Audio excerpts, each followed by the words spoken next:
Olá a todos! Essa é a apresentação do trabalho de conclusão de curso da Univesp, licenciatura em Letras com habilitação em Língua Portuguesa, que tem como tema Preconceito Linguístico contra as Variedades Nordestinas, Desafios e Caminhos para a Representatividade no Ensino Fundamental 1. Participam do grupo Daniele Santos Costa, Rafael Gomes Degiato, Viviane Lúcia Ramos, Adila Mota Marques, Luana Ferreira Costa, Juliana Cristina Rocha, Beatriz Quadrelli Quinelli, Doris Ranaê, sob orientação da professora mestre Isabela Brossi dos Santos.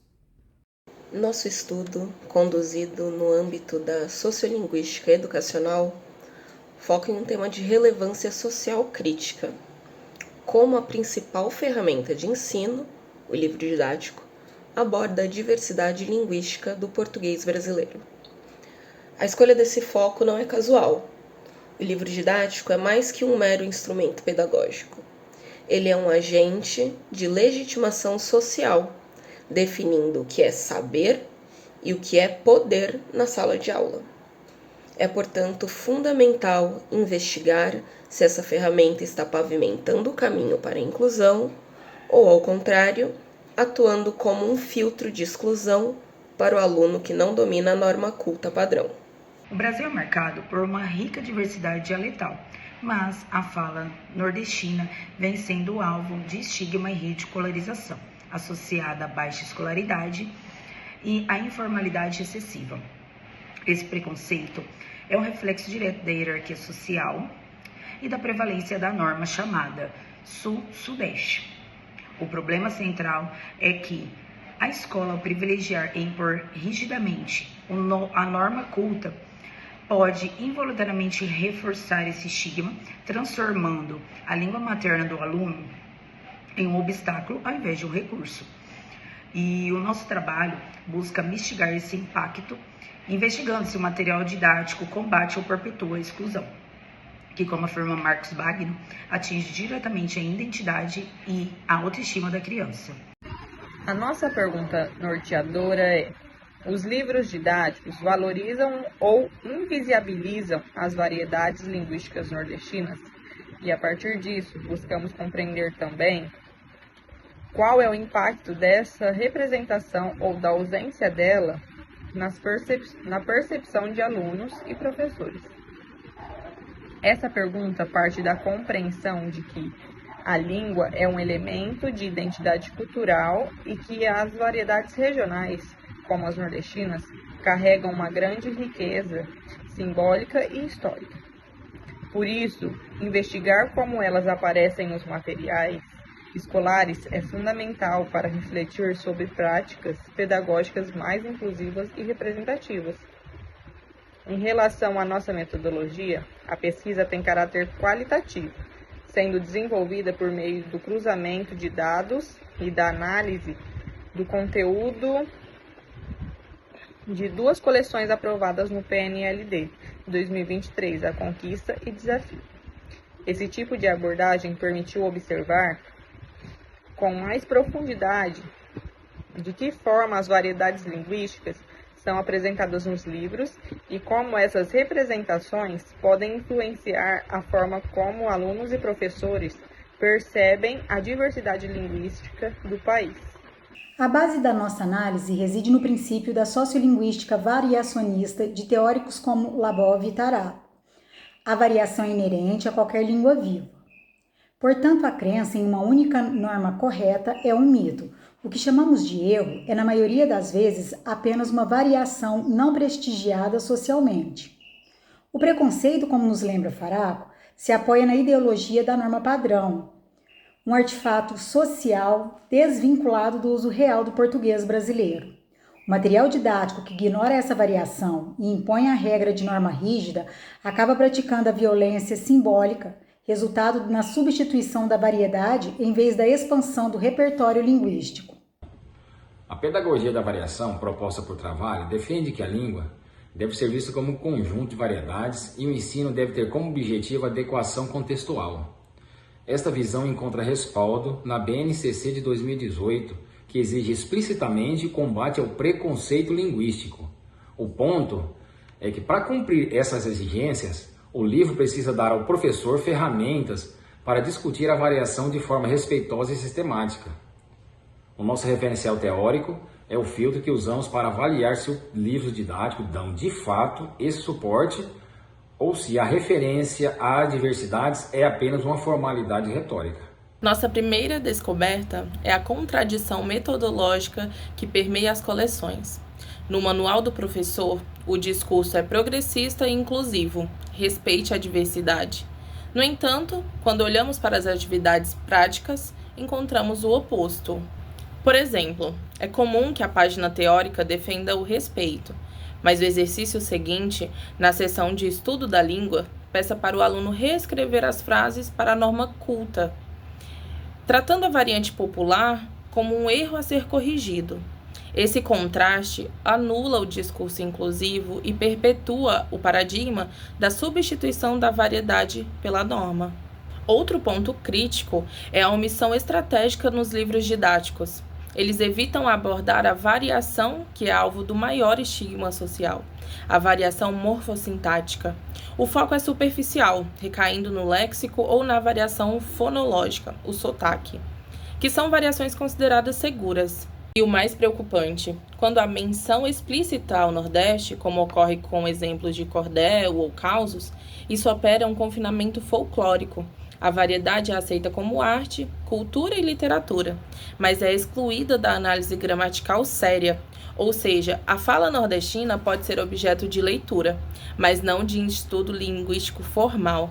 O uso do personagem Chico Bento na coleção Desafio parecia promissor, validando o falar popular. Contudo, essa validação é frágil, pois a discussão é imediatamente direcionada para a dicotomia entre linguagem formal e informal. Essa ambiguidade conceitual é prejudicial, porque ela sugere que a variedade regional é sinônimo de informalidade e, por exclusão, é inadequada para o contexto formal e de prestígio da escola, minando a legitimidade da própria fala do aluno. Os dados de campo revelaram o dano emocional. 40% dos alunos relataram ter sentido vergonha de sua própria fala ou de expressões regionais de seus familiares, temendo a ridicularização dos colegas.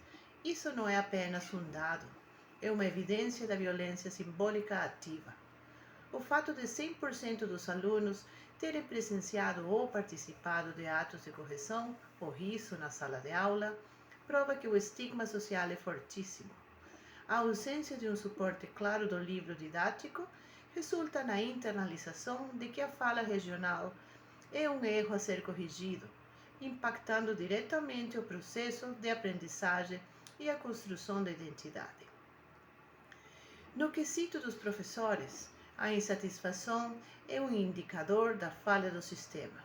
75% dos docentes consideram o livro didático superficial no tratamento da variação. Eles relataram se sentir sem ferramentas para agir quando o preconceito explode em sala. Aluno rindo do sotaque do colega. A intervenção, como o uso de cordel e música, é feita por iniciativa própria, não por prescrição metodológica do livro didático. Isso comprova que o manual do professor falha em fornecer o como fazer e transfere integralmente a responsabilidade sociolinguística para o indivíduo, que tem que suprir a omissão da editora e do PNLD. Toda essa nossa pesquisa confirma nossa tese inicial. O material didático, embora formalmente alinhado à BNCC em seu discurso de diversidade, falha em promover o combate efetivo ao preconceito linguístico contra as variedades nordestinas. A resposta à pergunta norteadora nos mostrou que essa falha se materializa em 2 padrões críticos. O primeiro é a abordagem contraditória, onde o discurso de aceitação é isolado e anulado pelo paradigma corretivo, que domina as sessões de gramática, onde os exercícios continuam a praticar a substituição da variedade do aluno, o que é um erro sociolinguístico grave, conforme criticado por Faraco. O segundo padrão é o confinamento folclórico. A única representação explícita à cultura linguística nordestina se restringe a gêneros artísticos, como o cordel, Isso desvincula a variedade do uso funcional e cotidiano.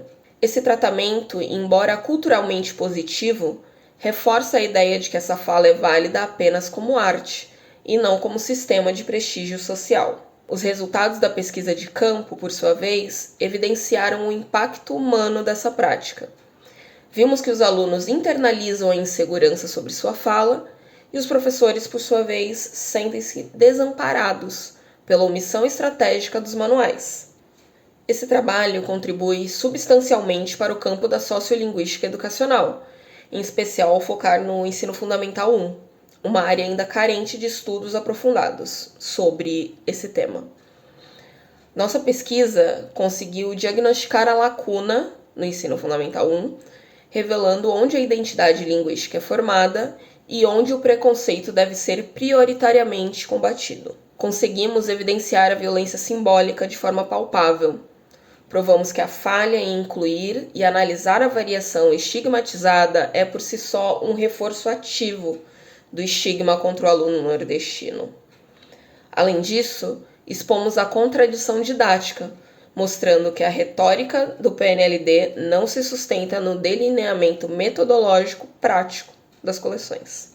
Com base nessa análise, a superação da norma do preconceito, como diz Bagno, na educação exige intervenções em 3 frentes. Primeiro, revisão curricular do Programa Nacional de Livro Didático, PNLD. É imperativo que os editais avaliem os livros pela inclusão de exemplos morfossintáticos estigmatizados em atividades de análise contextualizada e não de correção. É preciso ensinar o aluno a adequar a fala sem a pressão da substituição. 2. A formação docente focada em mediação. Os professores não podem mais ser desamparados. Propomos então a criação de cursos de formação continuada que os capacitem a atuar como mediadores sociolinguísticos do Fundamental 1. O objetivo, como nos ensina Bortoni e Ricardo, de 2004, é o de ampliação do repertório linguístico do aluno e não anulação de sua variedade materna. E o terceiro ponto, integração funcional da diversidade. Os gêneros regionais, como cordel e causos, devem ser usados como ponto de partida para reflexão gramatical e análise formal, e não apenas como leitura cultural. A variedade precisa ser analisada como um sistema funcional, digno de estudo formal, na seção Estudo da Língua, integrando a cultura à competência comunicativa. Em última análise, a promoção de uma educação linguística plural e inclusiva é um ato de justiça social e um imperativo ético. O preconceito linguístico não é um problema de gramática, é um obstáculo à cidadania e à ascensão social, especialmente para os falantes de variedades nordestinas. Nosso trabalho provou que quando uma criança nordestina é ensinada desde o primeiro ano que a sua fala natural é errada ou informal demais para ser usada na escola, isso se torna um fator de exclusão e silenciamento. A violência simbólica relatada nos questionários dos alunos, como o medo de puxar o R demais ou a vergonha do sotaque dos avós, é o custumano da falha metodológica dos livros didáticos. A escola, enquanto instituição democrática, tem o dever de ser um fator de empoderamento linguístico, o que significa que o material didático e o professor precisam valorizar o repertório que o aluno traz de casa, utilizando-o como alicerce para a aquisição da norma de prestígio, e não como algo a ser substituído. É preciso que as editoras e os órgãos de avaliação do Programa Nacional do Livro Didático reconheçam que a omissão é um ato político.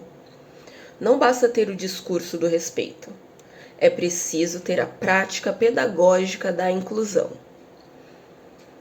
Este foi o nosso trabalho, Preconceito Linguístico contra as Variedades Nordestinas, Desafios e Caminhos para a Representatividade no Ensino Fundamental 1. Muito obrigado a todos pela atenção e pelo tempo dedicado à nossa pesquisa. Esperamos que esse estudo se torne uma ferramenta ativa e um convite direto à ação, para que escola e material didático se transformem em um verdadeiro espaço de acolhimento e reconhecimento da identidade linguística do estudante brasileiro. Até mais.